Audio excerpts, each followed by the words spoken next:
అందరికీ షలోం. ముందు వీడియోలో మోషే ఐగుప్తు నుంచి కూషు దేశానికి వెళ్ళడం, అక్కడ రాజుగా ఆ దేశం మీద పరిపాలన చేయడం అనేది చూసాము. ఇప్పుడు మరికొన్ని విషయాలు యెషయా గ్రంథం నుండి చూద్దాం. ఇలాంటి విషయాలు మీరు తెలుసుకోవాలనుకుంటే నా ఛానల్ని సబ్స్క్రైబ్ చేయండి. మరియు వారు రాజ కిరీటమును అతని శిరస్సుపై నుంచిరి. వారు అతనికి కికియానసు భార్య అయిన కూషు రాణి అయిన అదోనియాను అతనికి భార్యగా నిచ్చిరి. మరియు మోషే తమ పితరుల ఎలోహింకు భయపడి ఆమెను కోడలేదు, తన కన్నులు ఆమె వైపుకు త్రిప్పలేదు. మోషే అబ్రహాము తన సేవకుడైన ఎలియాజరుతో ఒట్టు పెట్టుకునిన సంగతి గుర్తు తెచ్చుకునెను. అబ్రహాము తన సేవకునితో ఇట్లనెను, నీవు నా కుమారునికి కానానీయుల కుమార్తెను భార్యగా చేయవద్దు. మరియు ఇస్సాకు కూడా యాకోబు తన అన్న అయిన ఏశావు నుండి పారిపోయినప్పుడు అతనికిట్లు చెబుతూ ఆజ్ఞాపించెను, నీవు కానానీయుల కుమార్తెను భార్యగా చేసుకొనవద్దు, అలాగే హాము సంతతి వారితోనూ సాంగత్యము చేయవలదు. మరియు మన ఎలోహిం నావాహు కుమారుడైన హాము అతని సంతానమును షేము సంతతికి యాపేతు సంతతికిని బానిసలుగా ఇచ్చెను. అతని సంతతి తరువాత వారి సంతతికి వారిని నిరంతరము బానిసలుగా చేసెను. కూషు రాజైనటువంటి కికియానసు జబ్బుపడి చనిపోయిన తరువాత ఆయన భార్యను మోషేకి భార్యగా ఇవ్వడం అనేది జరిగింది. అయితే ఆయన ఆమెను ముట్టుకోలేదు, ఆమె వైపు కూడా ఆయన కళ్ళు త్రిప్పి కూడా చూడలేదు. ఎందుకంటే అబ్రహాము ఆయన సేవకుడైనటువంటి ఎలియాజర్తో కానాను స్త్రీలని ఆయన కుమారుడికి వివాహం చేయొద్దు అని అక్కడ చెప్పడం కూడా జరిగింది. ఆ తర్వాత ఇస్సాకు కూడా యాకోబుకి కానానీయుల కుమార్తెలను భార్యగా చేసుకోవద్దు అని అక్కడ చెప్పడం అనేది జరిగింది. ఎందుకంటే నోవాహు హాము సంతతిని షేము సంతతికి యాపేతు సంతతికి బానిసలుగా నిరంతరము చేసెను. కాబట్టి మోషే తన హృదయమును గాని తన కన్నులు గాని కికియానసు భార్య వైపు త్రిప్పలేదు. అలా తను కూషును పరిపాలించినంత కాలము చేయలేదు. మోషే తన జీవితకాలం అంతయు ఎలోహింకు భయపడి ఎలోహిం ముందు సత్యముతోనూ హృదయపూర్తిగాను ఆత్మపూరితముగాను నడిచి సత్య మార్గము నుండి తన జీవిత కాలములో ఎప్పుడూ తొలగిపోలేదు. ఆ మార్గముల నుండి కుడికి గాని ఎడమకు గాని తొలగిపోలేదు. అబ్రహాము ఇసాకు యాకోబులు నడిచిన మార్గములను తిరస్కారము చేయలేదు. మోషే కూషు ప్రజల రాజ్యమునందు బలపడి కూషు ప్రజలకు విజ్ఞానముతోనూ వివేకముతోనూ సహాయపడుచు ఆ సామ్రాజ్యమునందు మోషే వర్ధిల్లుచుండెను. ఆ సమయమున ఆరాము మరియు తూర్పు ప్రజలను కూషు రాజైన కికియానసు చనిపోయినట్లు విని ఆ దినములలో ఆరాము తూర్పు ప్రజలను కూషుపై దండెత్తిరి.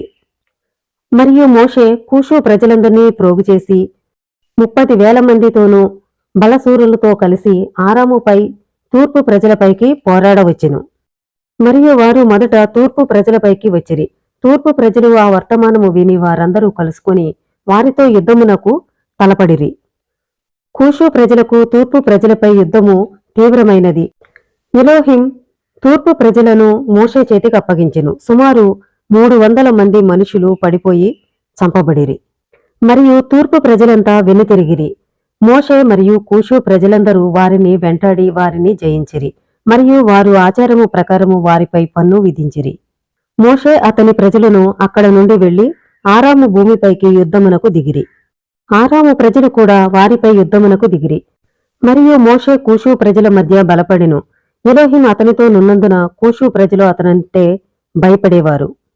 ఏదోము రాజైన షౌలు చనిపోయిన తరువాత అక్బోరు కుమారుడైన బయలు కానాను అతని స్థానమందుండి పరిపాలించెను. కూషు దేశమును మోషే పరిపాలన ప్రారంభించిన 16వ సంవత్సరమున అక్బోరు కుమారుడైన బయలు కానాను ఏదోము ప్రజలపై ఏదోము దేశమును మొత్తాన్ని 38 సంవత్సరముల పాటు పరిపాలించెను. అతని దినములలో మోయాబు ఏదోము అధికారులపై తిరుగుబాటు చేసిరి. వారు తమ రాజైన బెదాదు కుమారుడైన హదాదును చంపి మిద్యానును మోయాబు పరిపాలన క్రిందకి తెచ్చినప్పటి నుండి ఏదోము పరిపాలన క్రిందనే ఉండెను. ఇశ్రాయేలీయులు ఐగుప్తుకు వచ్చిన 180వ సంవత్సరమున 30,000 మంది శూరులు యోసేపు తెగ నుండి యోసేపు కుమారుడైన ఎఫ్రాయిము సంతతి వారు లేచి ఐగుప్తు నుండి కాలినడకన వెళ్లిపోవుటకు లేచిరి. వారు ఇట్లు చెప్పిరి, ఎలోహిం అబ్రహాముతో చెప్పిన మాట ప్రకారము ఇశ్రాయేలీయులకు ఇచ్చిన సమయము పూర్తయినది. మరియు ఆ మనుషులు నడుము బిగించిరి. మరియు వారు తమ బలమును నమ్ముకొనిరి. వారందరూ కలిసి బలమైన హస్తంతో ఐగుప్తు నుండి బయలుదేరిరి. ఇశ్రాయేలీలు ఐగుప్తుకు వచ్చిన 180వ సంవత్సరంలో 30,000 మంది యోసేపు సంతతి నుండి యోసేపు కుమారుడైన ఎఫ్రాయిము సంతతి వారు లేచి ఐగుప్తు నుండి కాలినడకన వెళ్ళిపోవడానికి బయలుదేరారు. అబ్రహాంతో చెప్పినటువంటి సమయం పూర్తయింది కాబట్టి మనం ఇక్కడ ఐగుప్తు నుండి బయలుదేరి వెళ్ళిపోవాలి అని వారు ప్రయాణం అవడం జరిగింది. కానీ వారు మార్గంలో తినుటకు ఏమీ తెచ్చుకొనలేదు. వారు కనీసము ఆ దినమునకు సరిపడి రొట్టెనైనను వారు చేతులతో తేలేదు. కానీ వారు బంగారమును వెండిని మాత్రము తెచ్చుకునేరి. వారు తమ కొరకు ఆహారమును ఫిలిస్తీయుల యొద్ద నుండి కొనవచ్చుననుకునేరి. అలా కాకపోతే వారి వద్ద నుండి బలాత్కారమునైనను తీసుకొనవచ్చుననుకునేరి. మరియు ఆ మనుషులు బహుశక్తివంతులు, శూరులు. ఒకడు 1,000 మందిని లేక 2,000 మందిని తరమగలడు.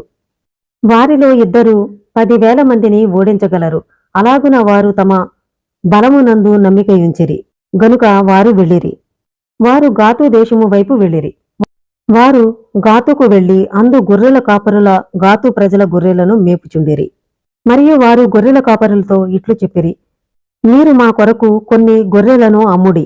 మేము ఈ దినమున రొట్టె తినని కారణమున ఆకలిగొంటిమి. మేము వాటిని తినేదము అని చెప్పిరి.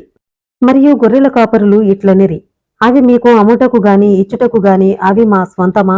అనగా ఎఫ్రాయిము సంతతి వారు వారిని సమీపించి వాటిని బలాత్కారంగా తీసుకునిరి. మరియు గొర్రెల కాపరులు వారిపై గట్టిగా మాట్లాడి అరచిరి. వారి కేకలు దూరమునకు వినబడినవి. గాతు ప్రజలందరూ వారి యొద్దకు వెళ్ళిరి. మరియు గాతు ప్రజలు ఎఫ్రాయిము సంతతి వారు చేసిన సంఘటనను చూచిన తరువాత వారందరూ తిరిగి వచ్చి ప్రోగయ్యి వారు కవచమును ధరించి వారు ముందుకు వచ్చి ఎఫ్రాయిము సంతతి వారితో యుద్ధమునకు తలపడిరి. మరియు వారు గాతు లోయలో వారితో యుద్ధము చేయగా ఆ యుద్ధము తీవ్రమాయెను. వారు ఆ దినమున ఒకరినొకరు చాలా మందిని కుట్టిరి. మరుసటి దినమున గాతు ప్రజలందరూ ఫిలిస్తీయుల పట్టణములకు పంపి వారిని వచ్చి యుద్ధమునకు సహాయపడమని కోరిరి. వారు తమకు పంపిన వార్తలో, మీరు వచ్చి మాకు సహాయము చేయుడి, మనమంతా ఎఫ్రాయిము సంతతి వారిని కుట్టెదము. వారు అకారణముగా ఐగుప్తు నుండి వచ్చి మా గొర్రెలను తీసుకుని మాపై యుద్ధమునకు వచ్చిరి అని చెప్పిరి. ఇప్పుడు ఎఫ్రాయిము సంతతి వారి ప్రాణములు సొమ్మసిల్లి ఆకలితోనూ దాహముతోనూ అలసిపోయినవి. వారు 3 దినముల నుండి రొట్టె తినియుండలేదు. మరియు 40,000 మంది మనుషులు ఫిలిస్తీయుల పట్టణముల నుండి గాతు ప్రజలకు సహాయపడుటకు వెళ్ళిరి. మరియు ఆ మనుషులు ఎఫ్రాయిము సంతతి వారితో యుద్ధము చేయ నిమగ్నమైరి. మరియు ఎలోహిం ఎఫ్రాయిము సంతతి వారిని ఫిలిస్తీయుల చేతికి అప్పగించెను. వారు ఎఫ్రాయిము సంతతి వారందరినీ కొట్టిరి. ఐగుప్తు నుండి వచ్చిన వారందరినీ కొట్టిరి. వారిలో ఎవరునూ మిగిలి ఉండలేదు. కాని 10 మంది మనుషులు వారి నుండి పారిపోయిరి. ఈ ఆపద ఎలోహిం నుండి వచ్చి ఉన్నది. ఎందుకనగా ఎఫ్రాయిము సంతతి వారు ఎలోహిం మాటను అతిక్రమించి ఐగుప్తు నుండి ఎలోహిం వారికి నిర్ణయించిన కాలము రాకమునిపే వెళ్ళిరి. ఎఫ్రాయిం సంతతి వారు మాత్రమే ఐగుప్తు నుండి బయలుదేరి గాతుకు వెళ్లడం అనేది జరిగింది. అక్కడ వారికి ఆహారం లేక గొర్రెల కాపరుల్ని గొర్రెలు అమ్మమని అడిగినప్పుడు వారు మేము అమ్మమని చెప్పారు. అయితే వీరు బలవంతంగా వారి నుంచి తీసుకున్నప్పుడు వారు కేకలు వేసి అరిచిరి. ఆ అరుపులు గాతు ప్రజలందరూ విని వారి యొద్దకు రావడం అనేది జరిగింది. వారంతా కలిసి ఎఫ్రాయిం సంతతి వారి మీద యుద్ధానికి దిగారు.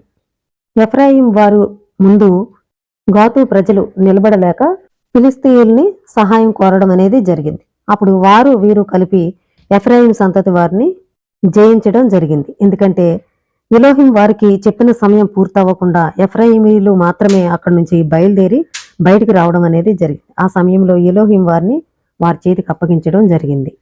మరియు ఫిలిస్తీయులలో కూడా చాలా మంది పడిరి. సుమారు 20,000 మంది మనుషులు పడిరి. మరియు వారి సహోదరులు వారిని మోసుకొని పోయి వారి పట్టణముల యందు పాతిపెట్టిరి. మరియు ఎఫ్రాయిం సంతతి వారు చంపబడిన తర్వాత వారు గాతు లోయనందే విడిచిపెట్టబడిరి. మరియు వారిని పాతిపెట్టుటకు ఎవరునూ లేనందున దినములు సంవత్సరములు పాతిపెట్టబడక అక్కడనే ఉండిరి. మరియు ఆ లోయ మనుషుల ఎముకలతో నిండియున్నది. యుద్ధము నుండి పారిపోయి వచ్చిన వారు ఐగుప్తుకు వచ్చి వారికి సంభవించినదంతయు ఇశ్రాయేలీలకు చెప్పిరి. మరియు వారి తండ్రి అయిన ఎఫ్రాయిము వారి నిమిత్తము చాలా దినములు సంతాపము నొందెను. మరియు అతని సహోదరులు అతనిని ఓదార్చుటకు వచ్చిరి. మరియు అతడు తన భార్యను కూడగా ఆమె అతనికొక కుమారుని కనెను. అతను తన కుమారునికి బెరియా అని పేరు పెట్టెను, ఎందుకనగా అతను చాలా దురదృష్టవంతుడు కాబట్టి. ఆ దినములలో ఇంకను ఆమ్రాము కుమారుడైన మోషే కూషు దేశపు రాజై ఉన్నాడు. అతడు అతని సామ్రాజ్యమును వృద్ధి పొందించెను, మరియు అతడు కూషు ప్రజలపై న్యాయముతోనూ నీతితోనూ నిష్కపటముతోనూ ప్రభుత్వము చేసెను. మరియు మోషే కూషును పరిపాలన చేసిన 40వ సంవత్సరమున మోషే రాజసింహాసనముపై కూర్చుండెను. రాణి అయిన అదోనియా అతని ముందు కూర్చునియున్నది. ప్రముఖులందరూ అతని చుట్టూ కూర్చునియుండిరి. రాణి అయిన అదోనియా రాజకుమారులతోనూ రాజుతోనూ ఇట్లనెను, కూషు ప్రజలు చాలా కాలము నుండి చేస్తున్న ఈ పని ఏమిటి? నిశ్చయముగా 40 సంవత్సరముల నుండి ఈ మనుషుడు కూషు పరిపాలన చేస్తున్నాడు. అతను నా యొద్దకు రాలేదు, కూషు ప్రజల దేవుణ్ణి కొలవలేదు. కాబట్టి ఇప్పుడు కూషు ప్రజలంతా వినుడి, ఇకపై అతడు కూషును పరిపాలించడానికి వీలులేదు, ఎందుకనగా ఇతడు మనవాడు కాదు గనుక. మోషే ఐగుప్తు నుండి వచ్చిన తర్వాత కూషు దేశం మీద ఆయన రాజుగా పరిపాలన చేయడం అనేది జరిగింది. ఆయన రాజుగా పరిపాలన చేసింది కూషుని 40 సంవత్సరాలు పరిపాలన చేయడం అనేది జరిగింది. ఈ 40 సంవత్సరాల్లో కూషు ప్రజలు పూజించే దేవుణ్ణి ఆయన కొలవలేదు. ఆయన ఎలోహిం మార్గంలో ఆయన చెప్పినటువంటి విధంగా నడుచుకోవడం అనేది జరిగింది. అయితే ఆ రాణి యొద్దకు కూడా ఆయన వెళ్లకుండా ఉండడం జరిగింది. కాబట్టి మోషే మనవాడు కాదు, కాబట్టి ఈ దేశం మీద అతను పరిపాలన చేయకూడదు అని అక్కడ కూషు దేశపు రాణి అక్కడ రాజకుమారులందరికీ కూడా ఆమె చెప్పడం జరిగింది. ఆ తర్వాత ఏం జరిగింది అనే విషయాలు మళ్ళీ మనం తర్వాత వీడియోలో తెలుసుకుందాం. ఇలాంటి విషయాలు మీరు తెలుసుకోవాలనుకుంటే నా ఛానల్ని సబ్స్క్రైబ్ చేయండి. అందరికీ షలోం.